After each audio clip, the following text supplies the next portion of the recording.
I want to talk about the whole Nate Diaz case. Everyone keeps saying Nate Diaz is changing USADA. The way what he did was changing the way USADA works. It's not true. The reason Nate Diaz was allowed to fight and I wasn't because the new law, the new rule set was implemented just recently. So Nate Diaz was going to be able to fight regardless whether he announced that he had popped for whatever it was. But by him saying that, going out and saying, "Hey, you guys figure this out, clear my name," he was already cleared. He didn't have. They weren't. USADA wasn't going to come out and say, "Hey, Nate, pop for this," because the levels were so low. Just in my case, the levels were so low that there was no performance benefits at all.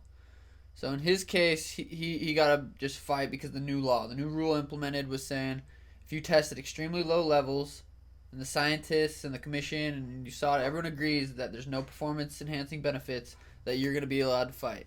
So because of not just my case, there's Marvin Vittori, Augusto Mendez, Nico Montana, whatever. There's been so many cases like this. All because of all those cases is the reason Nate was allowed to fight, and was the reason that USADA changed the rule. Not because Nate Diaz said what he said. It's because of all the cases that we've all been through. I'm going on 18 months or some shit dealing with all this. And if that rule would have been implemented but right before my fight, I would have been able to fight too. I wouldn't be going through any of this if that rule happened before my fight. So I see on ESPN all these, Nate's changing the game. It's not because Nate did what he did. That rule was already implemented before that happened. That's the reason he's able to fight. And that's the reason USADA changed, is because of all of the shit that I went through and a bunch of all these other guys went through. So that's the reason Nate's allowed to fight and I wasn't allowed to fight. So hopefully everything gets cleared up here soon. I know Connor announced that he's coming back January 18th on that T-Mobile card. I mean, that's not even a set venue. There's actually not even a UFC there's not even a card yet.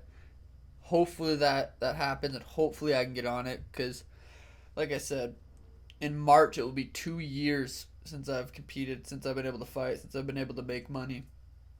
And I'm going through the same exact thing Nate just went through, and they got his done like that because of the new rule, new law, all that bullshit.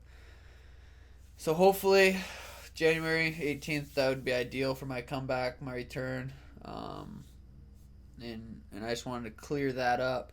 I know the Schmo had an interview with Dana saying, talking about that, and Dana, he said basically what I just said. The reason Nate was able to fight is because of all the other shit. So it's super frustrating, especially these last 3-4 days that it's been announced that Nate, blah, blah, blah.